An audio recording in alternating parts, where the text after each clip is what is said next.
Noticentro 1, CMI. Buenas noches, bienvenidos a las noticias. Los siguientes son los 3 hechos más importantes de hoy en Colombia. Saboteos a las gestiones de paz, denunció el Alto Comisionado para la Paz, Danilo Rueda, a través de una declaración pública. El comisionado acusó a sectores guerreristas de generar un clima de caos sobre la paz total. También acusó a un grupo de abogados de lucrarse con falsas gestiones de paz. En un video publicado por la Oficina del Alto Comisionado para la Paz, Danilo Rueda dijo que al cerrar la fase de 6 meses de acercamientos y de medir la voluntad de paz de los grupos armados, asiste a una oleada de obstrucciones y saboteos. Rueda también denunció un cartel de abogados que se estaría beneficiando de presuntas gestiones de paz. Vamos a ampliar esta noticia en nuestra emisión nacional a las 9 de la noche. Los presidentes de Colombia, Gustavo Petro, y de Venezuela, Nicolás Maduro, se reunieron hoy en la zona de frontera. El puente de Tienditas sirvió de escenario para que los dos mandatarios firmaran un preacuerdo comercial que busca reactivar la economía entre los dos países en esa zona fronteriza. Los jefes de Estado estuvieron acompañados por los respectivos embajadores y miembros de los gabinetes. Ampliación de esta noticia en nuestra emisión nacional a las 9 de la noche. Día caótico en Transmilenio. Este jueves la operación se vio afectada por 2 bloqueos, el primero en el portal del 20 de julio y el segundo en la troncal NQS. Paralizado amaneció el portal del 20 de julio por cuenta de una protesta de conductores de Transmilenio, quienes se metieron hasta debajo de los buses para denunciar las precarias condiciones laborales a las que están sometidos. Los choques entre los trabajadores del Consorcio Express y la fuerza pública se extendieron por más de 3 horas. Los más afectados fueron los usuarios. De otro lado, en la tarde colapsó la carrera 30. Encapuchados bloquearon la vía en inmediaciones de la Universidad Nacional por la instalación de unos torniquetes para controlar el ingreso de los estudiantes. Fue necesaria la intervención del SMAT. Ampliaremos esta noticia en nuestra emisión nacional a las 9 de la noche. Las siguientes son las noticias más importantes del mundo hoy. Alarma en Estados Unidos. Nuevo tiroteo en un centro comercial de El Paso, Texas. El ataque ocurre en una tienda junto al Walmart, donde un hombre mató más de 20 personas hace 4 años. En Perú, Keiko Fujimori arremete contra el presidente Petro. El ex vicepresidente de Trump se niega a testificar ante la justicia de Estados Unidos por la toma al Capitolio. Joven de 17 años es rescatada con vida de entre los escombros luego de 10 días. Los canales de Turquía la llaman la Niña Milagro. Con Claudia Palacios y Margarita Ortega.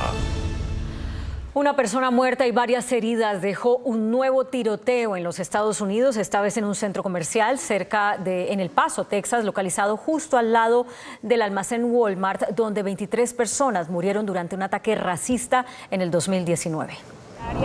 En lo que va del año se han registrado más de 70 tiroteos masivos en Estados Unidos, una crisis de violencia armada que sigue creciendo y cuya solución no parece cercana. De hecho, solo en esta semana se han registrado 2 incidentes de este tipo y el más reciente dejó a una persona muerta y a otras 3 heridas después de que dentro del centro comercial Cielo Vista, en El Paso, Texas, se desató un tiroteo que provocó momentos de horror en una comunidad que fue marcada por las graves consecuencias de la violencia con armas de fuego hace unos años.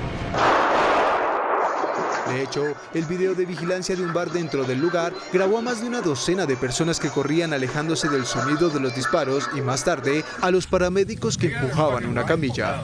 2 personas, ambos hombres, fueron detenidos después del ataque, aunque sus motivos aún no han sido aclarados. El centro comercial donde ocurrió el tiroteo se encuentra justo al lado de un supermercado Walmart que fue escenario de una masacre en 2019 en la que 23 personas murieron.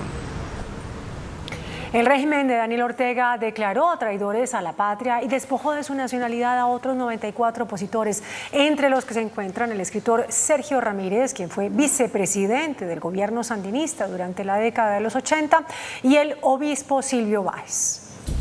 asegurando que ejecutaron y continúan ejecutando actos violentos en perjuicio de la paz, la soberanía, la independencia y la autodeterminación del pueblo nicaragüense. El régimen de Daniel Ortega lanzó una nueva arremetida contra religiosos, activistas, políticos, intelectuales, periodistas e incluso exlíderes sandinistas que desde el extranjero, principalmente desde Costa Rica, epicentro del exilio nicaragüense, se oponen al gobierno liderado por Ortega. Es un asunto de honor. La justicia de la nación centroamericana, controlada por el oficialismo, acusó a 94 opositores exiliados de traición a la patria, de ser prófugos de la justicia, mientras que los despojó de su nacionalidad y los inhabilitó de por vida a ejercer cargos públicos. El Tribunal de Apelaciones de Managua también ordenó que se incauten todas las propiedades a nombre de los afectados, entre los que se encuentra Sergio Ramírez, escritor ganador del Premio Cervantes, quien fue vicepresidente del gobierno sandinista durante la década de 1980. La lista también incluye al reconocido periodista nicaragüense Carlos Fernando Chamorro, al obispo Silvio Báez, una de las voces más críticas de la Iglesia contra el régimen de Ortega, y la activista Vilma Núñez, presidente del Centro Nicaragüense de los Derechos Humanos. La ex candidata presidencial del Perú, Keiko Fujimori, arremetió contra el presidente Gustavo Petro, a quien le pidió no meter su nariz roja en los asuntos internos del Perú. A la crisis de injerencia internacional. La ex candidata presidencial de Perú, Keiko Fujimori, arremetió contra el presidente de Colombia, Gustavo Petro, luego de que el mandatario criticara a la policía por su actuación en las protestas antigubernamentales. Yo lo único que quiero señalar en estos momentos, sobre todo después de las declaraciones del señor Petro, le voy a pedir públicamente que no meta su nariz roja en el Perú. Fujimori cerró su intervención diciendo que Perú ha derrotado al terrorismo y que no van a aceptar intimidación exterior para que se involucre en el país. El ex vicepresidente estadounidense Mike Pence mostró su negativa a testificar ante el Departamento de Justicia por la investigación sobre el asalto al Capitolio. Para el conservador y posible candidato presidencial, su citación no cumple con el principio de separación de poderes. Es inconstitucional y no tiene precedentes, ya que al ser número 2 del entonces presidente Donald Trump, era también presidente del Senado, lo que lo convertiría en un miembro del Poder Legislativo. Aleyna Olmes, de 17 años, fue llamada por los canales de Turquía la niña milagro, luego de ser hallada con vida tras más de 10 días bajo los escombros del terremoto. Tras varios días del devastador terremoto en Turquía, el personal de rescate sigue encontrando personas con vida. Una joven fue apodada la Niña Milagro tras ser rescatada de los escombros 248 horas después del fatal terremoto. Aleyna Olmes, de 17 años, se encontraba bajo los escombros del edificio en el que vivía en la ciudad de Kahramanmaraş, Turquía. Aleyna fue trasladada inmediatamente a un hospital. Allí se observaba con los ojos abiertos y cubierta hasta el cuello. Los médicos que están a cargo manifestaron que estaban sorprendidos por la buena condición de la joven, ya que no podía comer ni beber nada, pues en promedio una persona puede sobrevivir entre 3 a 5 días sin agua y hasta 10 días sin comida. Hasta el momento se han reportado más de 42.000 personas muertas que ha dejado esta tragedia. Y el número de víctimas no deja de aumentar producto de este poderoso terremoto que sacudió a Turquía y Siria. La tragedia ya deja más de 36.000 muertos, mientras crecen las alertas por el riesgo de epidemias debido a los centenares de cadáveres aún atrapados entre los escombros. Aunque los equipos de rescate aún encuentran milagrosamente con vida a personas entre los escombros de ciudades convertidas en ruinas, la preocupación de las autoridades ahora se centra en la crisis humanitaria que deja millones de personas que perdieron su hogar tras el devastador terremoto que golpeó a Turquía y Siria la semana pasada. Los expertos ya han encendido las alertas por el riesgo de epidemias debido a la descomposición de cadáveres y a la falta de medidas higiénicas en las zonas más afectadas, donde miles de edificios colapsaron y bajo sus restos pueden haber aún atrapados decenas de miles de cuerpos sin vida. Y mientras el número de víctimas fatales no deja de crecer en ambas naciones, las autoridades sanitarias están con la mira puesta en el riesgo de transmisión a humanos de enfermedades de los animales que murieron durante el movimiento telúrico, así como de diarreas debido a problemas en el suministro de agua potable. Es tal la destrucción que Naciones Unidas lanzó un llamamiento para reunir $1.000 millones de ayuda para las víctimas. Y Ucrania fue nuevamente atacada por Rusia. Las autoridades anunciaron que el ejército ruso disparó 36 misiles contra Ucrania durante la noche sobre varias ciudades. El jefe del grupo ruso de mercenarios Wagner estima que la milicia tomará la ciudad de Bakhmut en marzo o en abril. Rusia no da tregua con los ataques a Ucrania. El comandante de las Fuerzas Armadas ucranianas informó que Rusia lanzó un total de 36 misiles de crucero aéreo y marítimos, misiles aire-superficie guiados y misiles antibuque. El ejército anunció el derribo de 8 misiles en la zona del Mar Negro, en el sur, e informó de bombardeos en el norte, en el oeste y en el centro. Al menos 4 personas murieron en Gerson, al mismo tiempo que unos misiles impactaron contra varias infraestructuras críticas en la ciudad de Leópolis. Por su lado, el jefe del grupo paramilitar ruso, Wagner, estimó que la ciudad de Bakhmut, epicentro de los combates en el este de Ucrania, será conquistada hacia marzo o abril y atribuyó la lentitud de los avances rusos a la monstruosa burocracia militar. Wagner afirma haber capturado terreno sin ayuda del ejército regular, lo que ha provocado fricciones entre este grupo paramilitar y los mandos militares rusos. El Congreso de los Diputados españoles aprobó una reforma a la ley del aborto que amplía los derechos de las mujeres. También aprobó una ley que permite la libre autodeterminación de género a partir de los 16 años. Resto de las enmiendas. Comienza la votación. El Congreso de España dio luz verde a la reforma de la ley del aborto con 185 votos a favor, 154 en contra y 3 abstenciones. Los cambios incorporan la salud menstrual y el derecho a baja laboral por menstruaciones dolorosas en el país. La ley permitirá además a las menores abortar sin el permiso de sus padres a partir de los 16 años, anulando una obligación instaurada por un gobierno conservador en 2015. Esta ley también prevé que se imparta más educación sexual en las escuelas y la distribución gratuita de anticonceptivos y productos de higiene menstrual en los institutos. Hoy damos un paso de gigante para que haya muchos niños, niñas y niñas trans que se sientan más comprendidos y comprendidas en su... La jornada también estuvo marcada por la aprobación de lo que es la primera ley trans en la historia de España. Este proyecto aprobado dictamina que cualquier joven entre 14 y 16 años podrá cambiar su género conforme a sus preferencias. Suprime los requisitos que eran necesarios hasta ahora para cambiar de género, un informe médico que diagnostique disforia de género y una prueba de tratamiento hormonal por 2 años. Algunas de las excepciones son que los tutores legales deben acompañar a las personas al procedimiento y además debe haber un fallo judicial que lo autorice. Para conmemorar los 25 años del estreno de la película Titanic de James Cameron, la institución oceanográfica Woods Hole publicó imágenes nunca antes vistas de la primera inmersión en los restos del legendario transatlántico. Se trata de un metraje de 80 minutos de las entonces inexploradas ruinas del Titanic, que se encuentran a más de 3 kilómetros de profundidad en las heladas aguas del Atlántico Norte.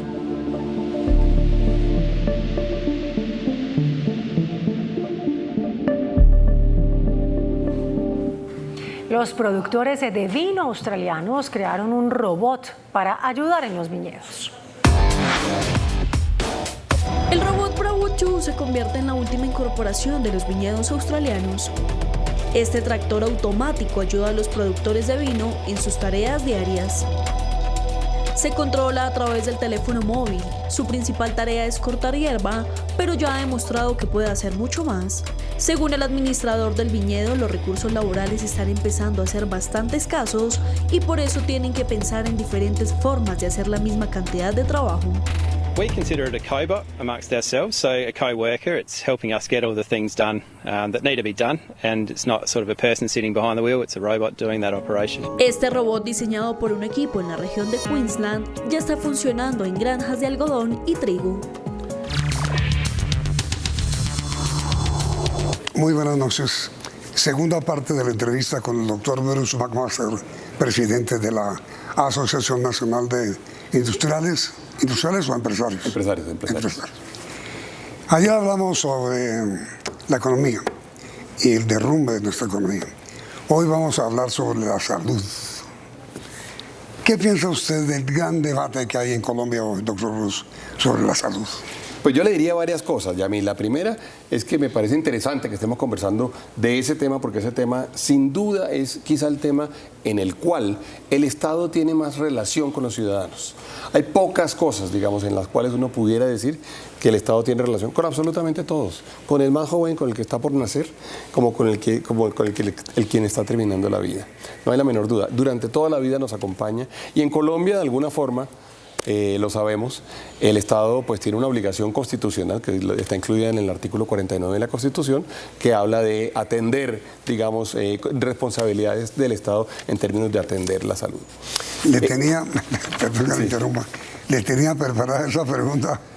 El artículo 49 de la Constitución Nacional dice: la atención de la salud y el saneamiento ambiental son servicios públicos a cargo del Estado. Así es. Se garantiza a todas las personas el acceso a los servicios de promoción, protección y recuperación de la salud. Así es. Con este artículo constitucional, doctor Ruz, lo que el gobierno está haciendo es cumpliéndolo. Pues tiene que cumplirlo, es que es la obligación constitucional y ha sido la obligación durante todo este tiempo. Entonces, cuando uno se encuentra que eventualmente existe una falla o que existe una inequidad o que existe eventualmente un lugar o un territorio en el cual no se está cumpliendo, uno lo que realmente se encuentra es con que el Estado tiene que cumplir esa obligación. Ahora bien, el Estado tiene muchísimos instrumentos para cumplirla y debe aprovecharlos, entre otras cosas, porque son instrumentos como las clínicas, los hospitales públicos, todos los centros de atención primaria. Es decir, realmente los instrumentos son múltiples, incluyendo el sistema de aseguramiento. De hecho, usted lo sabe, por ejemplo, las clínicas y hospitales de Colombia, cerca del 90%, 88% son privados, y el Estado cuenta con ellos para cumplir con esa obligación. Y ese es el tipo de cosas virtuosas que nos podemos imaginar. El Estado cumpliendo una obligación a través de instrumentos que le permiten, digamos, expandir y extender la red, mejorar la calidad, hacer inversiones, hacer investigación, pagarle a los médicos. Ese es el ejercicio que el Estado tiene que hacer. Pues es que anoche el exministro Ruiz de Salud nos decía aquí, anoche, que en Colombia hay 1.000 hospitales públicos y 12.000 hospitales privados. Esa es la cifra, más del 90% son hospitales privados o centros de atención en salud privados. Y claro, y así lo debe hacer. Y yo le diría, no me imagino ni siquiera el Estado teniendo la capacidad de poder hacer eso en el Estado colombiano, además con las capacidades que tenemos, con los recursos que tenemos. Y esa es una forma virtuosa de hacerlo. Y hay muchas cosas que el Estado hace aprovechando o contratando o apalancándose en facilidades, en conocimiento, en tecnología que tienen eventualmente agentes del sector privado. Muchísimos, que son, de entre otras cosas, están todos contenidos en la Constitución. La educación, por ejemplo. El Estado tiene universidades, pero pues no sería capaz de atender la totalidad de los estudiantes universitarios. Y hay para eso, entonces, universidades privadas que ayudan a cumplir esa obligación. De manera que tiene usted razón, esa es una obligación constitucional. Si yo fuera Estado, ¿qué haría? Yo haría vamos a tratar de mantener las mejores condiciones posibles para que se pueda cumplir con esa obligación constitucional y que efectivamente logremos realmente llegar a hacerlo con equidad, con igualdad, con transparencia, con eficiencia, que al final son las obligaciones que tiene el Estado y que tenemos todos los colombianos. A ver, doctor Ruz, mire, la ley 100 fue presentada por el entonces presidente Gaviria y el expresidente Uribe fue su defensor en el Congreso. Sí. La ley 100 privatizó la salud en Colombia, la privatizó. No es bueno regresar a que se cumpla la Constitución dándole al gobierno las condiciones y herramientas necesarias para que la salud sea atendida por el sector público. Le voy a puntualizar lo que está diciendo, porque yo no creo que privatizó la salud. En ese momento ya existían hospitales privados y existían hospitales públicos.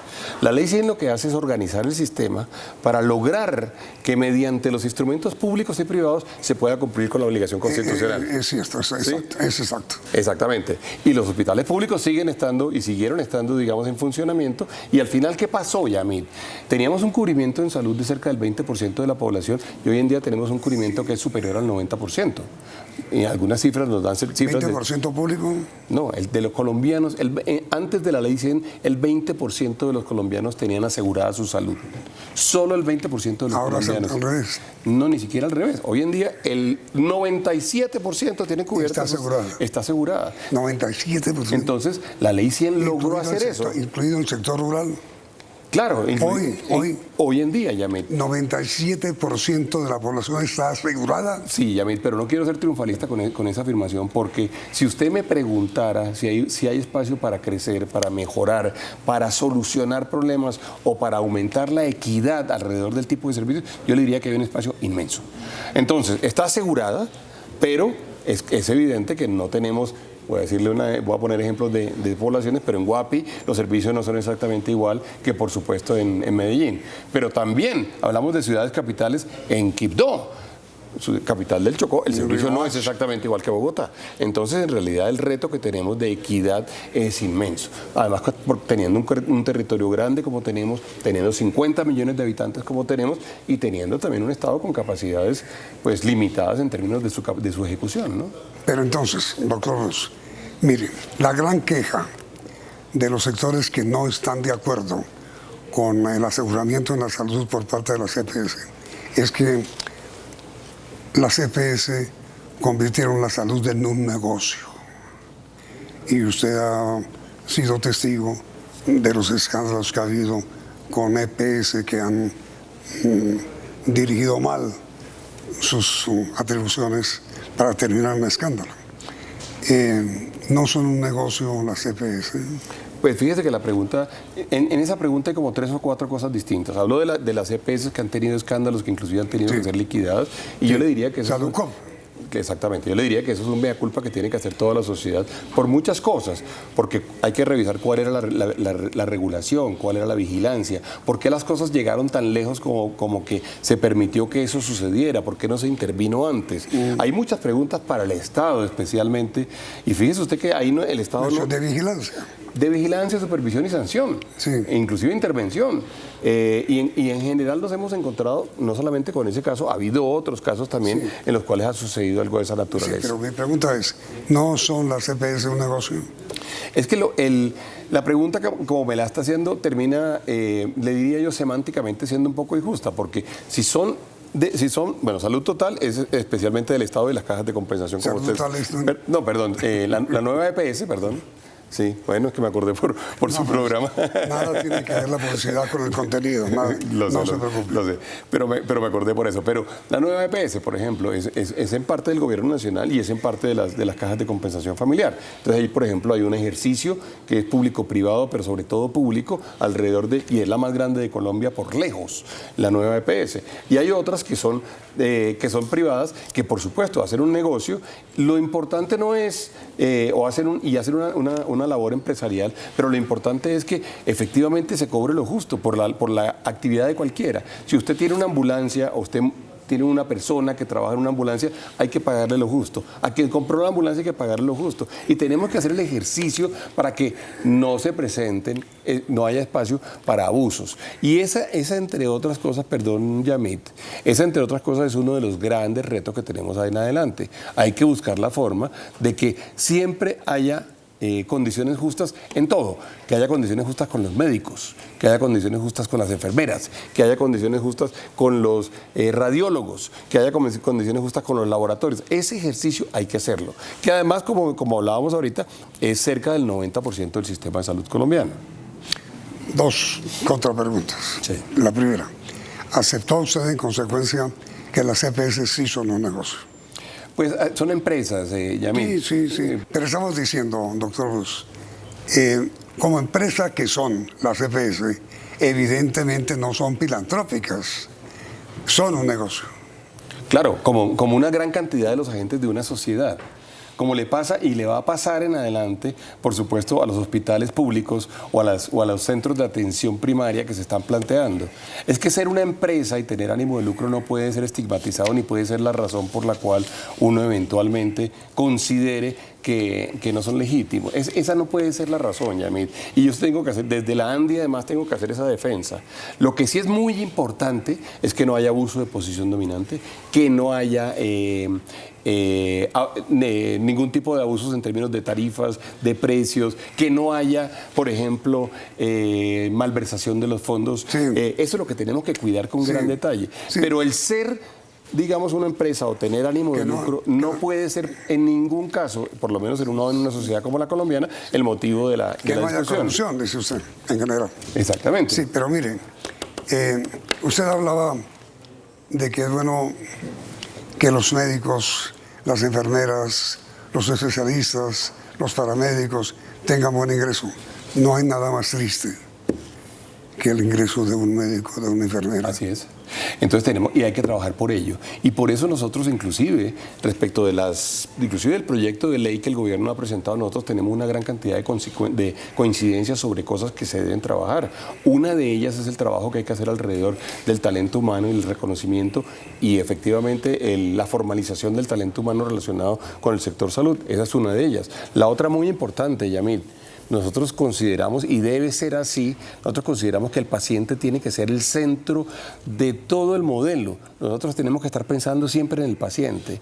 Más allá de que haya gente que sea del sector público o del sector empresarial o del sector privado, al final lo que tenemos que lograr es que haya mejor atención para los pacientes. En eso estamos 100% de acuerdo. Inclusive alguna vez lo hablamos en una reunión que tuvimos con la ministra y nosotros en eso estamos de acuerdo. O por ejemplo, nosotros creemos que hay que hacer una atención especial en los territorios lejanos, es decir, no las grandes ciudades, sino los territorios rurales y las poblaciones pequeñas. Ahí hay una gran ahora si quiere le digo cuáles son mis preocupaciones. Sí, mire, el proyecto de ley ya está en el Congreso. Sí.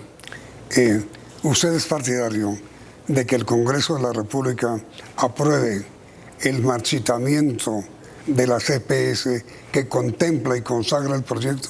Creo que uno de los grandes errores que ha habido en la conversación que se ha dado alrededor de la reforma, porque yo creo que esas conversaciones hay que darlas, es la estigmatización y de alguna forma la caricaturización de la conversación. Casi que si usted le pregunta a cualquier persona, la discusión está alrededor de las EPS no más. Y en realidad lo que hay en el proyecto y lo que hay en la encuesta que hizo la ANDI, en la encuesta que hizo CMI, lo que hay allí es una conversación alrededor de todo el sistema. No es solamente el tema de las EPS. Yo creo que las EPS cumplen una labor fundamental en muchísimos frentes.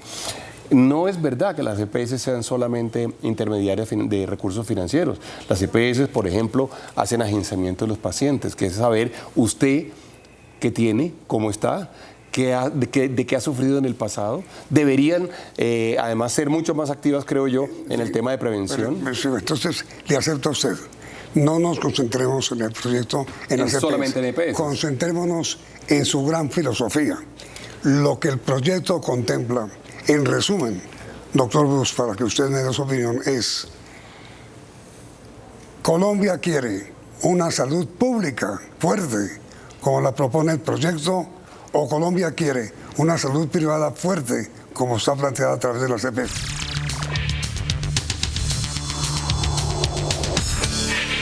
Para no limitar la discusión del proyecto de ley que reforma la salud en Colombia, hagámoslo universalmente.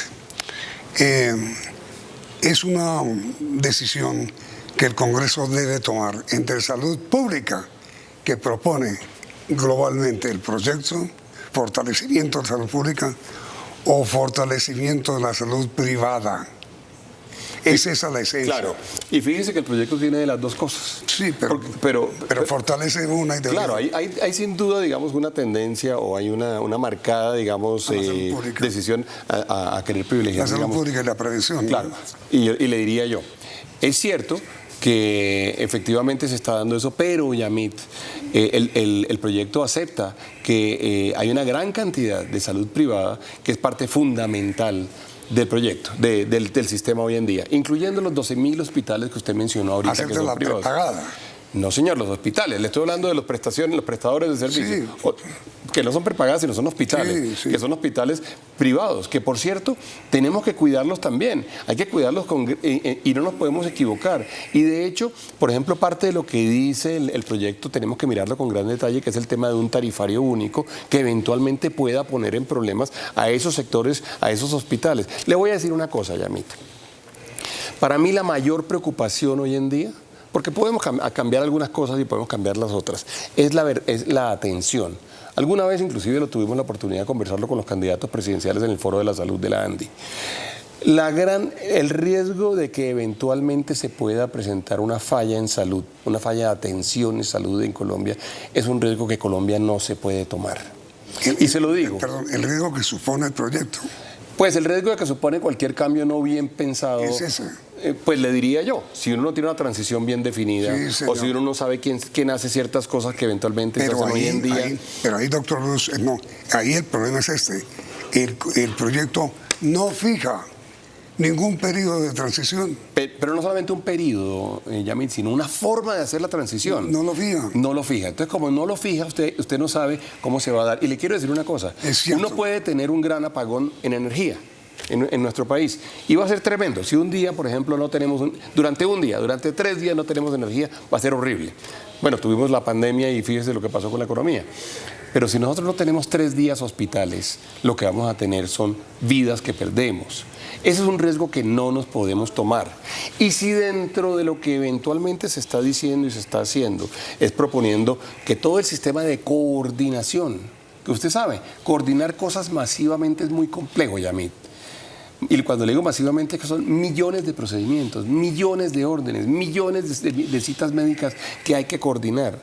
Cuando uno tiene la posibilidad de que esa coordinación se pierda, al final tenemos un riesgo de que el servicio de salud tenga una falla importante.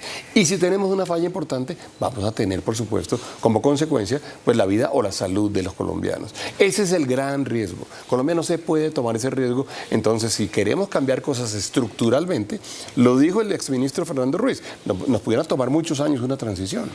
Pero y se lo dijo usted hace un par de días.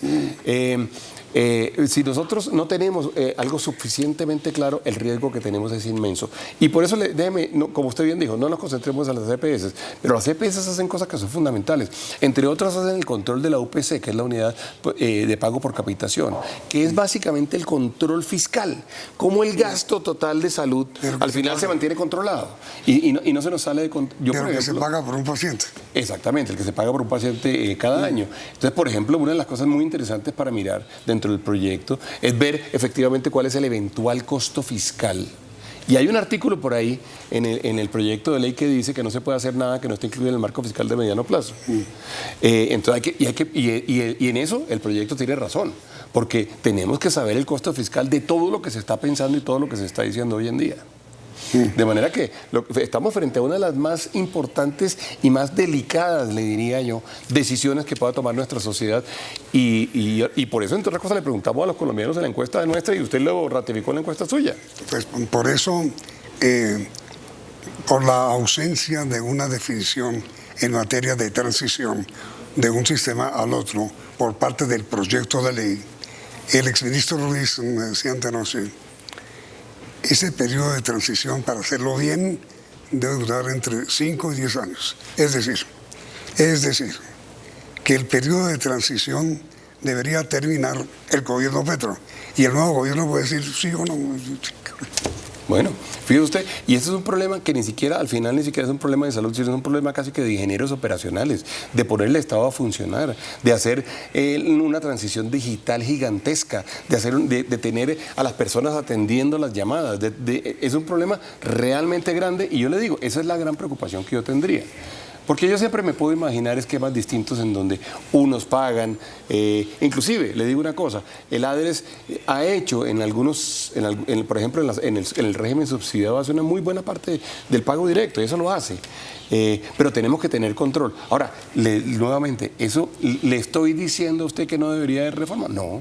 Lo que le estoy diciendo es que debería haber una reforma muy cauta, que reconozca todo lo que se ha hecho hasta ahora, que verdaderamente construya sobre lo construido. Hemos oído a la ministra diciendo eso. Cuando la ministra dijo esa frase, yo le digo sinceramente que yo me ilusioné. Yo dije, pues ahí está habiendo una cosa muy potente.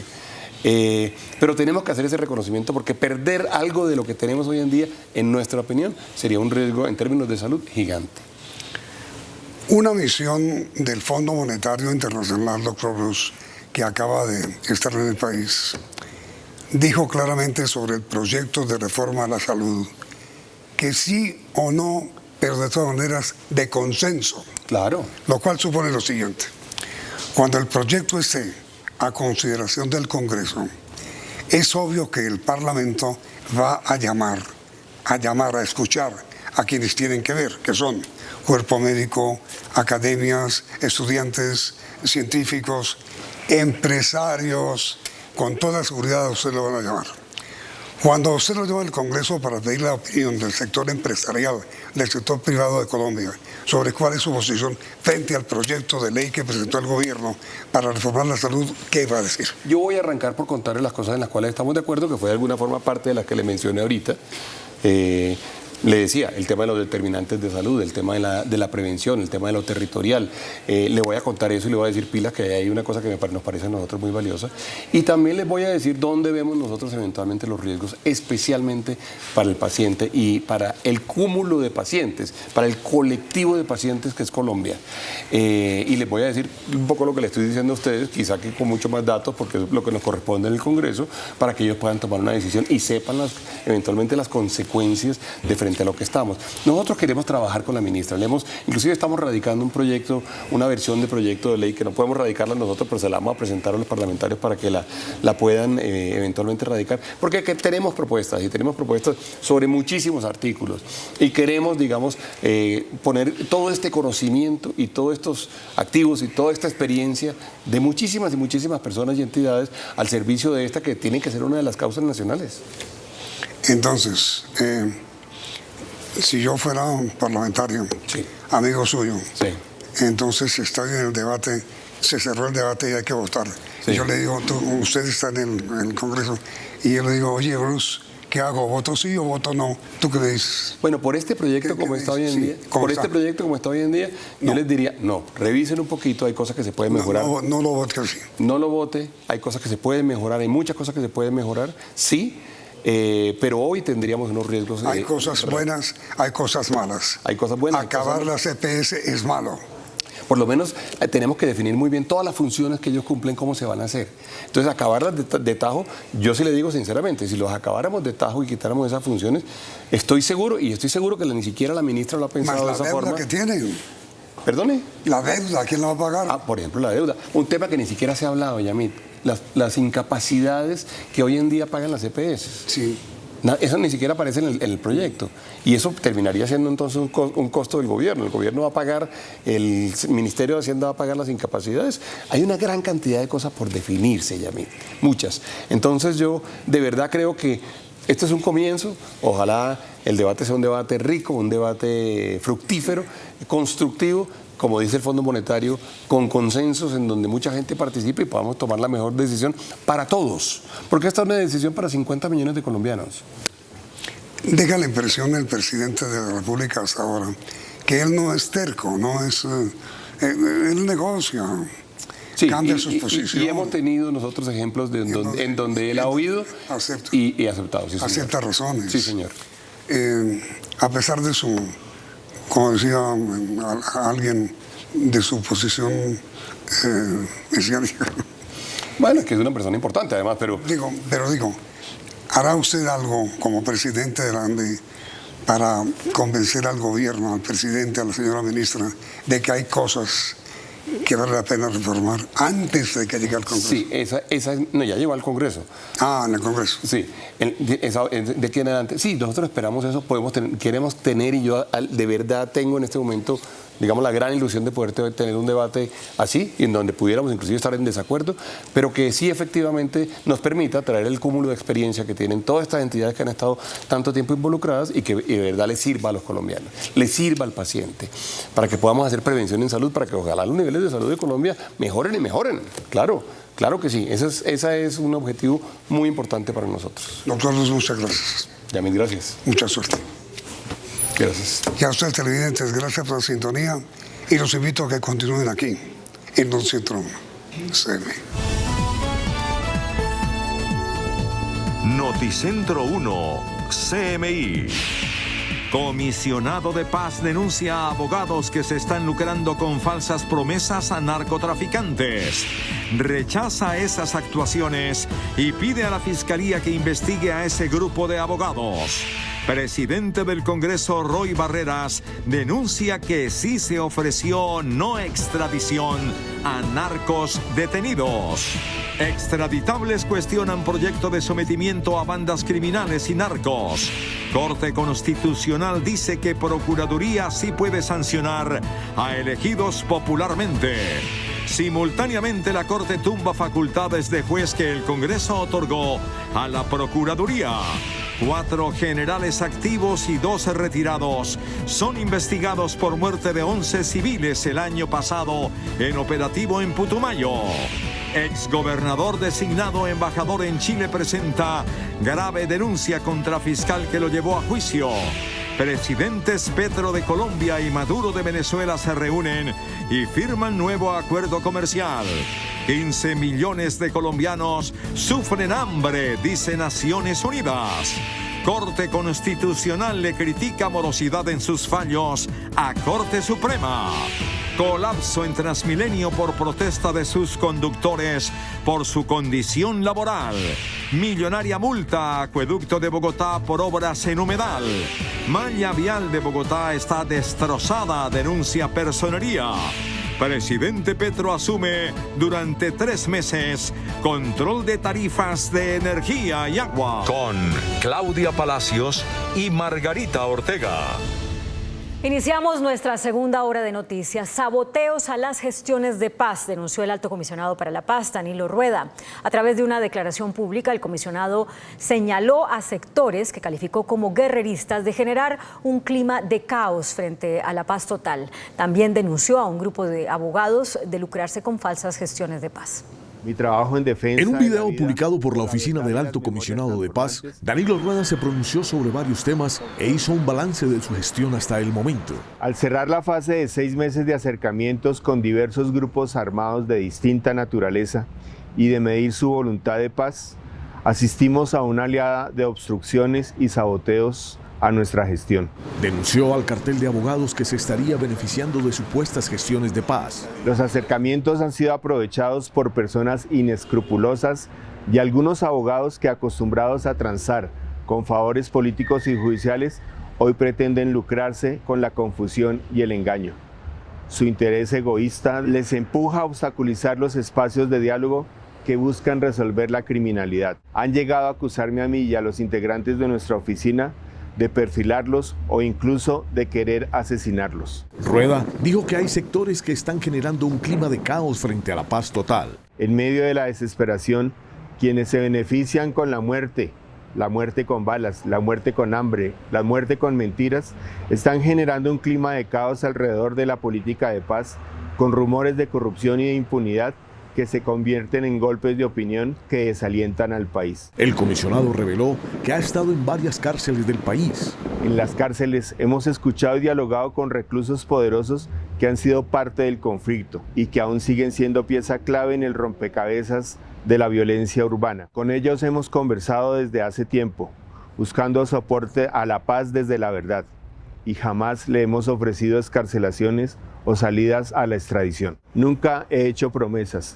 nunca he pretendido beneficiar a nadie ante la justicia, nunca he tenido influencia en los círculos de poder.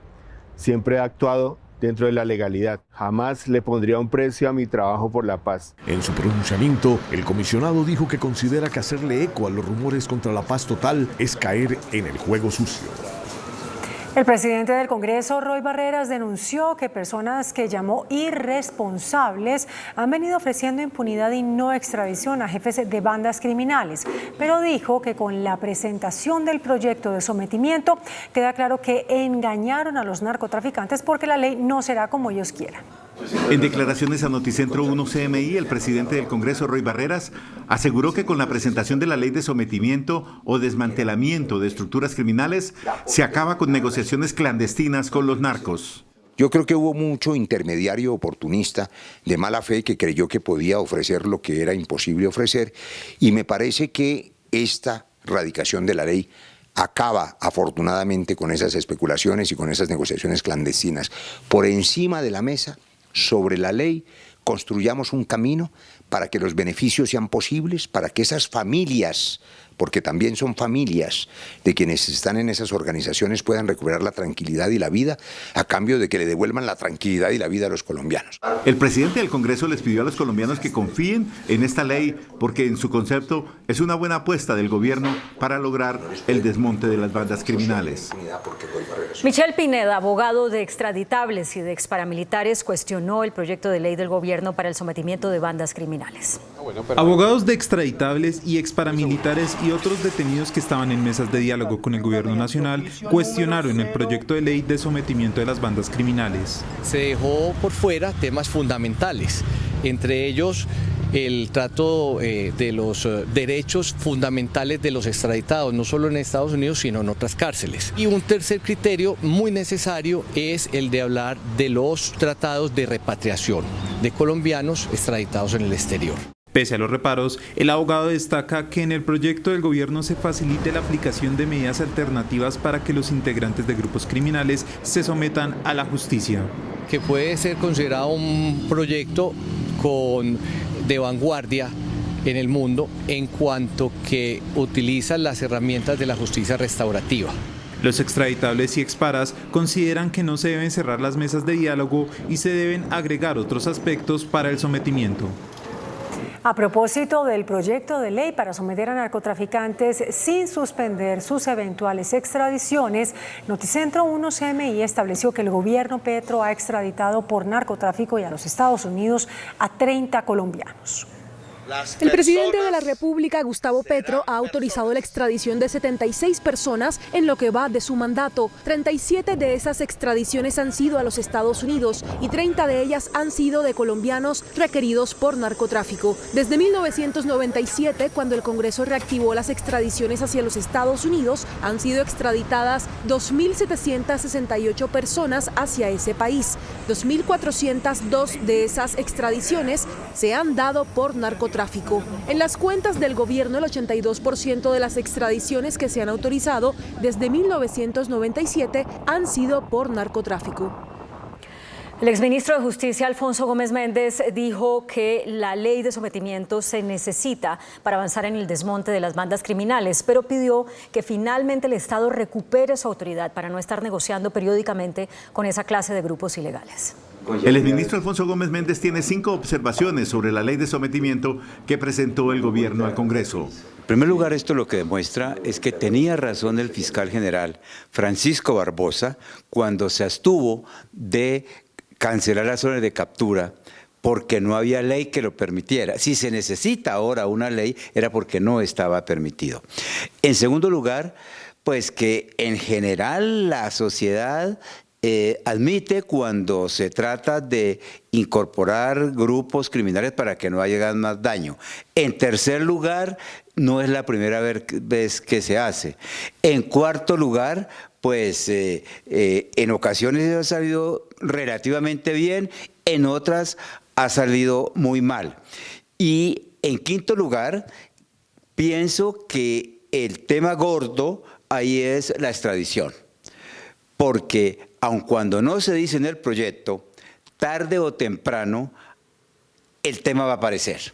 Y ahí es donde el jefe del Estado va a decidir probablemente si extradita o no extradita. Finalmente, el exprocurador y exfiscal Gómez Méndez dijo que el Estado tendrá que recuperar su autoridad plena para no estar negociando periódicamente con los criminales. La Policía Antinarcóticos respondió al Departamento de Estado de los Estados Unidos por la crítica al aumento en la incautación de cocaína en ese país procedente de Colombia. El narcotráfico. El subsecretario para Antinarcóticos de Estados Unidos, Todd Robinson, alertó que el 90% de la cocaína incautada en ese país fue enviada desde Colombia. Ante la preocupación emitida por Estados Unidos, en Colombia la Policía Antinarcóticos le respondió. Hemos sido muy contundentes en los resultados que tenemos durante estos 2 meses que llevamos del año. Hemos logrado el aumento de ese proceso de interdicción a nivel país.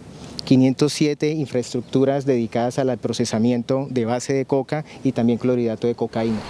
Explicó lo que está sucediendo en zonas rurales. Si el campesino raspa la planta de coca e intenta hacer la producción, es cuando nosotros estamos haciendo el proceso de interdicción. La erradicación forzosa de cultivos de hoja de coca se mantiene según la policía. La Corte Constitucional acaba de decidir que la Procuraduría puede continuar sancionando e inhabilitando a los funcionarios elegidos por voto popular.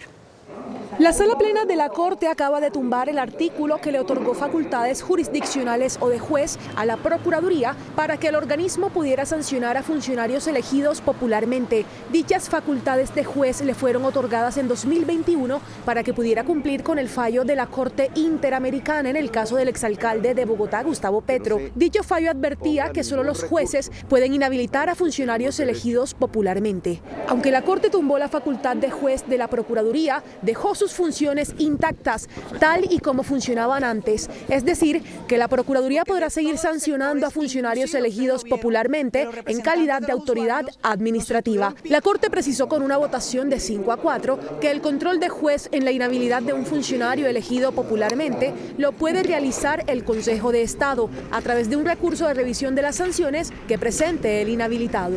Lo que ahora se preguntan fuentes es qué pasará con los 1.200 nuevos cargos creados en la Procuraduría para cumplir, entre otros, con las facultades de juez que se acaban de caer. La Procuraduría investiga a 6 generales del Ejército por la muerte de 11 civiles en un operativo en Puerto Leguízamo, Putumayo. El exministro de Defensa, Diego Molano, se pronunció sobre el tema. Nuestras tropas. El 28 de marzo de 2022, el Ejército llevó a cabo una operación militar en la vereda El Alto Remanso, municipio de Puerto Leguízamo, en Putumayo. En medio del operativo murieron 11 personas, entre estas una mujer embarazada y un menor de edad. En su momento las autoridades afirmaron que se trataba de disidentes de las FARC los abatidos, pero hoy la Procuraduría reveló que se están investigando a 6 altos oficiales con rango de generales por presunta violación de derechos humanos contra civiles. Consultamos al entonces ministro de Defensa, Diego Molano, quien hoy respondió. El informe que nosotros recibimos y también rindieron los militares en el Congreso de la República señala que allí se hizo una operación legítima contra un objetivo de las disidencias de la FARC en una zona donde hay narcotráfico. 2 de los 6 investigados son oficiales retirados. Los 4 altos militares restantes siguen ejerciendo importantes cargos en el Ejército. Este noticiero conoció que el general Juan Carlos Correa, hoy investigado y quien ejercía como comandante de la División de Asalto, es ahora inspector del Ejército. Una operación militar. También sigue activo el general Freddy Coy, el general Walter Giraldo y el coronel Carlos Salgado. El designado embajador de Colombia en Chile, Temístocles Ortega, denunció que el fiscal Víctor Salcedo, quien lo llamó a juicio por irregularidades en contratación, lo contactó para pedirle que lo ayudara a ser gobernador del Cauca, petición que Ortega dice haber rechazado. El embajador designado en Chile cuestionó fuertemente al fiscal de su caso, quien lo llamó a juicio por presuntas irregularidades en la contratación. El fiscal que lleva el caso anteriormente me pidió a mí que lo ayudara a ser gobernador del Cauca y que lo ayudara también para ser contralor general de la República. Yo dije que no podía hacerlo.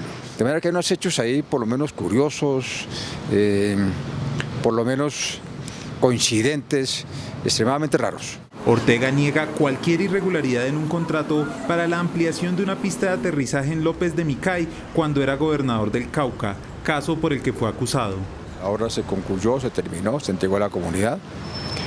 No hay ahí delito alguno. No se trata tampoco de desvío de dinero. El ex senador y ex gobernador tendrá que responder por el delito de contrato sin cumplimiento de los requisitos legales. Un juez envió a la cárcel a la exdirectora de Finanzas Criminales de la Fiscalía, Ana Catalina Noguera, procesada por presuntos actos de corrupción. La exfuncionaria aceptó cargos por utilizar las salas de interceptación telefónica de la Fiscalía para hacer seguimientos ilegales. La Fiscalía también la señala de tener vínculos con una red de extorsionistas. Los presidentes de Colombia, Gustavo Petro, y de Venezuela, Nicolás Maduro, se reunieron hoy en la zona de frontera para firmar un preacuerdo económico entre los dos países.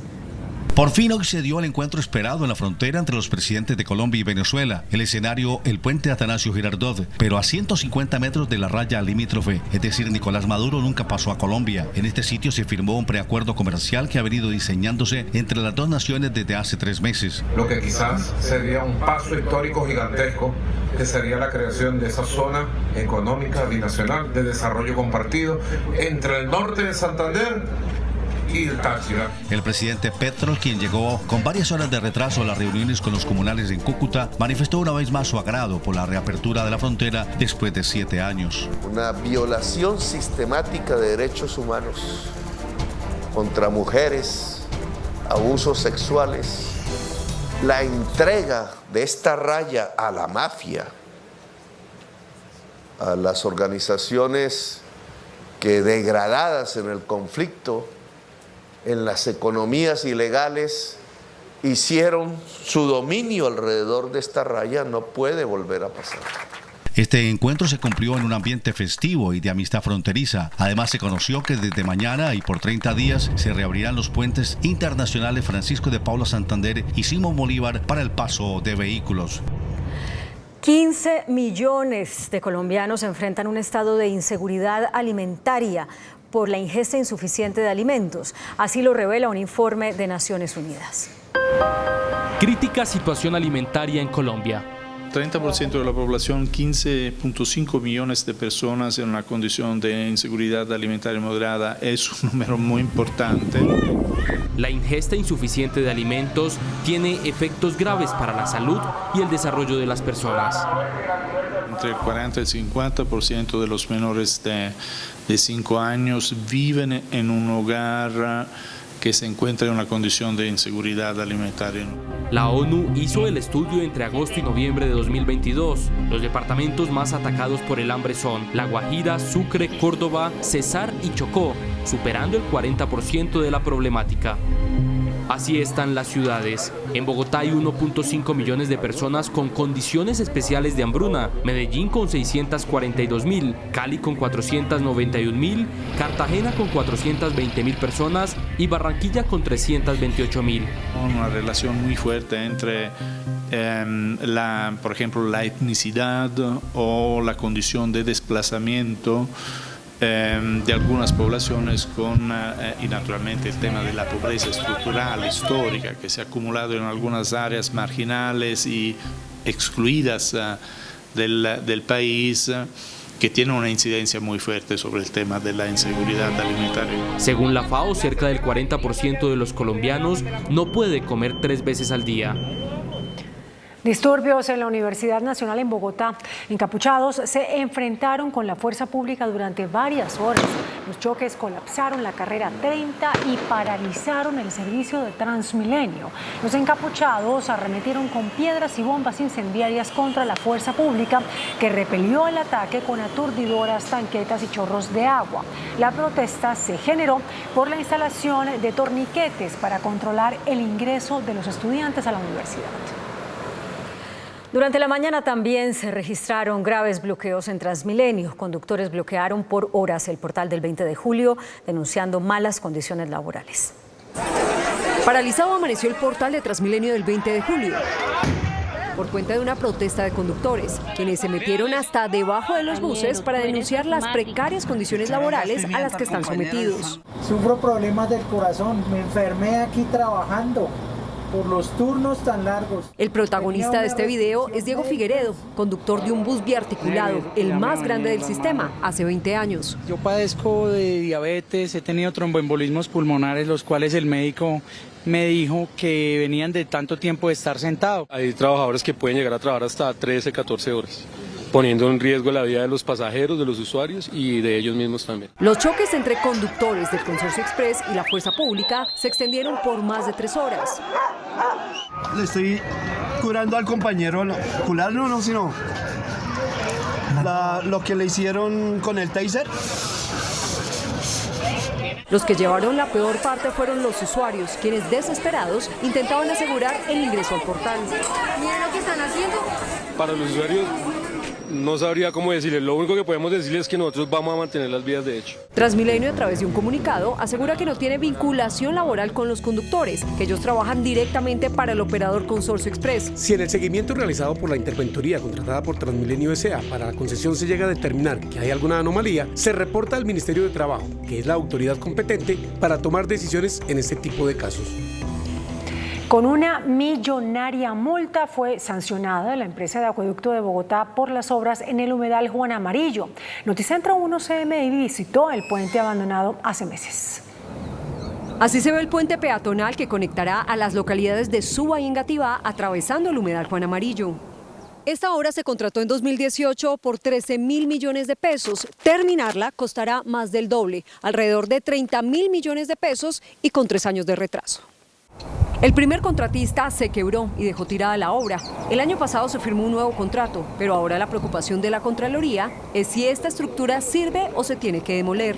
El puente está con un avance del 76% y nosotros lo que estamos vigilantes es que esto que ya está hecho con el nuevo proceso pueda hacer parte del contrato que se firmó en el mes de noviembre. Este jueves la Secretaría de Ambiente, que había sellado la obra por presuntos daños ambientales, impuso una millonaria multa al acueducto, porque en algunos puntos del humedal se hicieron trabajos sin los permisos de ley. Por un total de 7.248 millones de pesos a la empresa de acueducto de Bogotá. Para la nueva construcción, el reinicio de las obras y la terminación de esta fase, tenemos los permisos vigentes y con los alcances que nos permiten terminar el proyecto. La empresa de acueducto, que interpondrá los recursos contra la sanción, aseguró que las obras se retomarán en abril y el puente estará listo a final de año.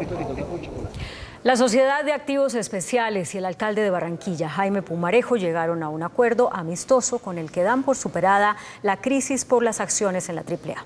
Hemos llegado a un acuerdo entre las partes. Esta tarde quedaron limadas las asperezas entre la SAE y la alcaldía de Barranquilla por la negativa de la SAE para hacer el traspaso de las acciones de la AAA que se negociaron con la empresa Cayena. Las partes conciliaron ante la Procuraduría y acordaron que las acciones de la AAA se entregarán a Cayena cuando dicha empresa, de la que hace parte el distrito de Barranquilla, venda la participación que actualmente tienen socios privados. Cayena está comprándole las acciones a la SAE y está haciendo el compromiso de que las acciones van a ser 100% públicas. Eso quiere decir que entablamos unas conversaciones con EPM para poder fijar que un socio que nos acompañe en inversión, en crecimiento de la empresa. El abogado del presidente Gustavo Petro, Héctor Carvajal, representó a la SAE en esta conciliación. Aquí no se ha hecho ninguna declaración sobre la legalidad del contrato ni sobre el valor de las acciones. Eso se ha dejado para que sean las autoridades competentes quienes lo tengan que definir. Por ahora se trata de un acuerdo para avanzar en la ejecución del contrato. El presidente de la Cámara, David Racero, reafirmó que el proyecto de reforma a la salud seguirá su trámite como ley ordinaria y negó la solicitud de apelación de algunos congresistas. Esto se dio luego de una reunión con los ministros de Justicia e Interior y más de 10 constitucionalistas. Cabe recordar que congresistas como Humberto de la Calle y Paloma Valencia solicitaron que la iniciativa se tramite como una ley estatutaria, lo que impediría su discusión en sesiones extra. Sin embargo, declaró improcedente la petición. La nueva reforma no destruye lo construido. Esa es la defensa del doctor Sergio Izaza, uno de los autores del proyecto radicado en el Congreso. Con esta reforma ni se retrocede, ni se gasta más, ni se destruye nada. Se avanza. Esta es la respuesta del presidente de la Federación Médica a las críticas realizadas desde varios sectores al articulado de la reforma a la salud. Se garantiza el aseguramiento público, ¿sí? Es decir, el Estado garantiza que es un sistema de seguridad social público completo para toda la población. que mientras haya EPS que sean capaces de cumplir con ese requisito, igual que lo exige la misma ley, bueno, seguirán haciéndolo y cobrarán seguramente unos honorarios de administración por remisión de pacientes, etcétera, pero ya no van a intermediar. Asegura el coautor de la reforma que el nuevo sistema es incorruptible, por ende los recursos serán mejor invertidos. Noticentro 1 CMI conoció los detalles de la investigación de la Fiscalía en contra de la exdirectora de la Unidad Administrativa Especial de Servicios Públicos de Bogotá, Luz Amanda Camacho, por presuntamente usar un predio de preservación ambiental para el vertimiento de residuos. Con este documento, la Fiscalía solicitó ante los jueces una audiencia para imputar cargos a la exdirectora de la Unidad Administrativa Especial de Servicios Públicos de Bogotá en un proceso por presuntamente emplear un predio de preservación ambiental para el vertimiento de residuos sólidos y el tratamiento de líquidos. Según la Fiscalía, Luz Amanda Camacho con esta decisión buscaba contrarrestar una contingencia que se presentaba en el relleno sanitario Doña Juana. El ente investigador presentará en la audiencia estas imágenes en las que se documentan las afectaciones ambientales. La parte amarilla resaltada sería la que está ocupando la ronda del río Tunjuelo y desatando afectaciones en espacios protegidos por decisiones de Luz Amanda Camacho. El ente acusador le formulará 2 cargos a la exfuncionaria. La Corte Suprema de Justicia avaló la extradición a Estados Unidos de la reconocida diseñadora Nancy González de Barberi. La diseñadora de marroquinería es requerida por una corte de la Florida por haber introducido a Estados Unidos carteras y productos elaborados con pieles de especies en peligro de extinción. La Corte Constitucional exhortó a la Sociedad de Activos Especiales y a la Agencia Nacional de Tierras para que adjudiquen con celeridad las tierras sometidas a extinción de dominio. El llamado lo hizo la Corte al analizar el caso de una asociación agropecuaria que espera desde el año 2004 que le sea adjudicada una tierra que han venido ocupando. El magistrado de la Corte Constitucional, José Fernando Reyes, le planteó a la Corte un debate sobre la presunta violación al plazo razonable en la Corte Suprema de Justicia.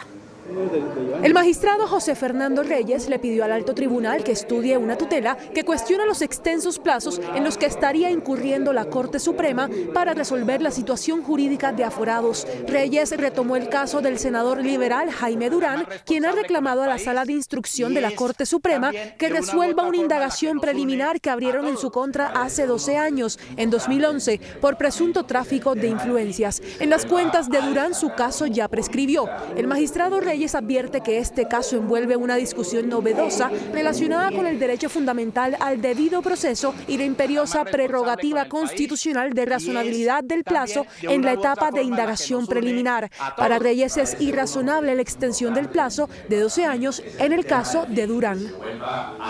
En Bogotá, el 80% de la malla vial está destrozada, según la personería de la capital.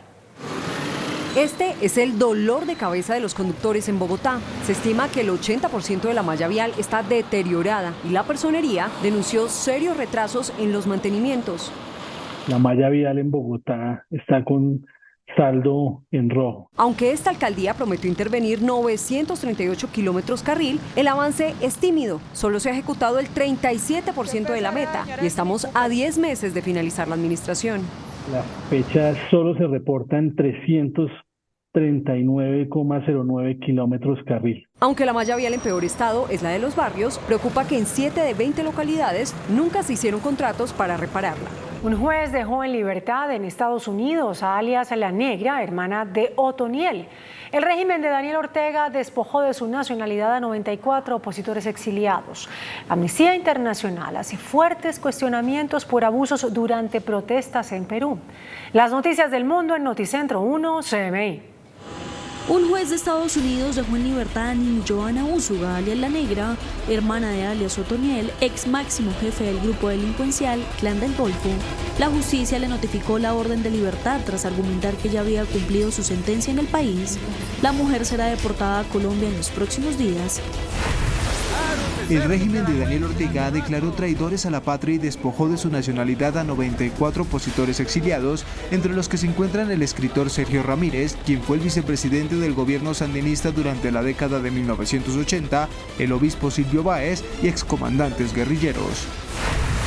La reconocida ONG Amnistía Internacional hizo duros cuestionamientos a la respuesta de las fuerzas de seguridad peruanas durante la ola de protestas, asegurando que la represión letal del Estado fue una muestra más del marcado sesgo racista hacia la población indígena y campesina de la nación andina. El precio del dólar sigue disparado, se acerca a los 5.000 pesos. El precio del dólar mantiene su tendencia alcista, esta vez por los datos del índice de precios al productor en Estados Unidos, que fueron mayores a los esperados por el mercado financiero. De esta manera, los costos de los insumos y las materias primas para la producción de bienes sigue subiendo. Esto supone nuevas alzas en las tasas de interés de la Reserva Federal. El escenario en Colombia es similar.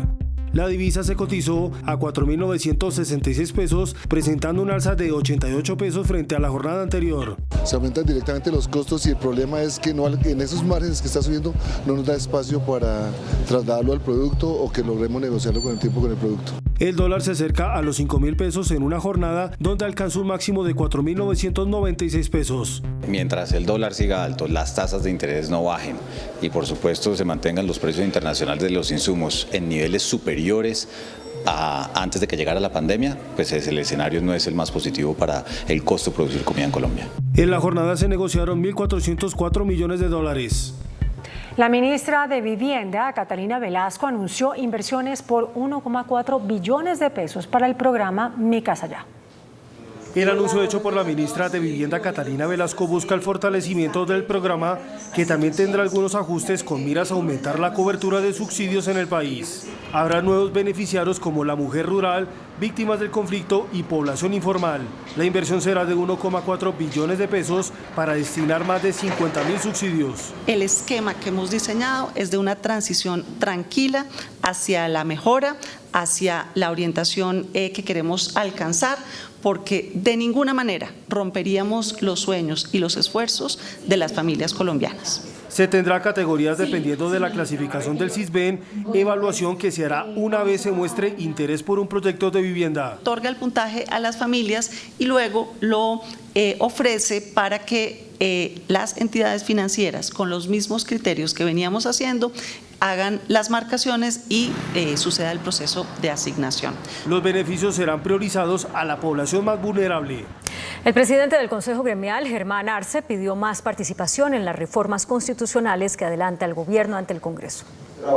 En reunión del Consejo Gremial con el presidente del Congreso, Roy Barreras, los gremios pidieron una mayor participación de cara a las reformas que viene impulsando el gobierno nacional. La reforma a la salud ya radicada y otras iniciativas como la pensional y la laboral requieren de un análisis y un consenso de todas las partes. Le pedimos al presidente del Congreso garantías para participar en el debate, espacios, construcción de foros, o sea, tenemos que ser capaces de dar una discusión informada, una discusión con los números sobre los impactos, una discusión con las soluciones. O sea, hicimos un compromiso además de poner soluciones sobre la mesa. El dirigente gremial insiste al gobierno en entregar mensajes que generen confianza y seguridad. El sector empresarial dentro de la institucionalidad entiende que aquí hay separación de poderes, uno, y dos, que el canal democrático para dar esta discusión es el Congreso de la República.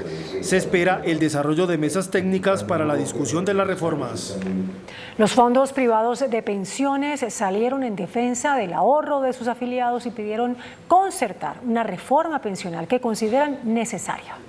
Mientras las mesas de concertación para la construcción de la reforma pensional se desarrollan con propuestas totalmente opuestas, Asofondos advirtió al gobierno nacional que el ahorro de los fondos de pensiones no se puede tocar.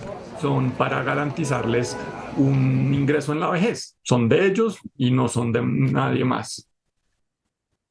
También queremos recordar que en los fondos de pensiones el número de pensionados está creciendo un montón. Cada día tenemos más pensionados y la tasa de crecimiento es 20%. Si este año tenemos 100 pensionados, el próximo año tendremos 120. En los fondos de pensiones privados hay 350 billones de pesos de los ahorros realizados por los trabajadores en los últimos 28 años. El presidente Gustavo Petro asumió las funciones de las comisiones reguladoras de agua potable y de saneamiento básico y también de energía y gas, con el propósito de bajar las tarifas de esos servicios públicos. Mediante el decreto 0227 promulgado hoy, el presidente Petro asumió esas funciones reguladoras por un término de 3 meses, bajo los principios de pertinencia, oportunidad y calidad que garanticen los principios de eficiencia, suficiencia, integralidad y solidaridad tarifaria. Las comisiones de agua y energía prestarán asesoría técnica cuando así lo requiera el jefe de Estado. El índice de capitalización de la bolsa, que mide el comportamiento de las 20 principales acciones, cerró al alza. El índice selectivo MSCI Colcap de la Bolsa de Valores de Colombia subió 0,57% a 1.226 puntos. La acción de Bancolombia fue la que más subió, con una valorización de 3,68% a 39.400 pesos. La acción inmobiliaria PI fue la que más cayó, con una pérdida de 5,04% a 28.100 pesos. La acción más negociada de la jornada fue la de Preferencial Bancolombia, al movilizar más de 21.000 millones de pesos, con una variación negativa de 0,03% a 33.390 pesos. El dólar cerró al alza. Indicadores económicos en Noticentro 1 CMI. La tasa representativa del mercado que regirá para mañana viernes será de 4.966 pesos con 33 centavos. Los profesionales del cambio compran la divisa en promedio en 4.590 pesos y la venden en 4.690 pesos. Un euro cuesta 5.258 pesos. La libra de café en Nueva York se cotizó a $1.80. El azúcar se transó en 21,46 centavos de dólar la libra. El barril de petróleo WTI se cotizó en $78.06. La referencia Brent para Colombia se cotizó en $84.64. Una acción de Ecopetrol cuesta 2.620 pesos. Atención, hay una noticia al cierre. Esta noche el ejército reporta un ataque a la base militar de Jorobado en Arauca con cilindros bomba. No hay reporte de víctimas hasta el momento.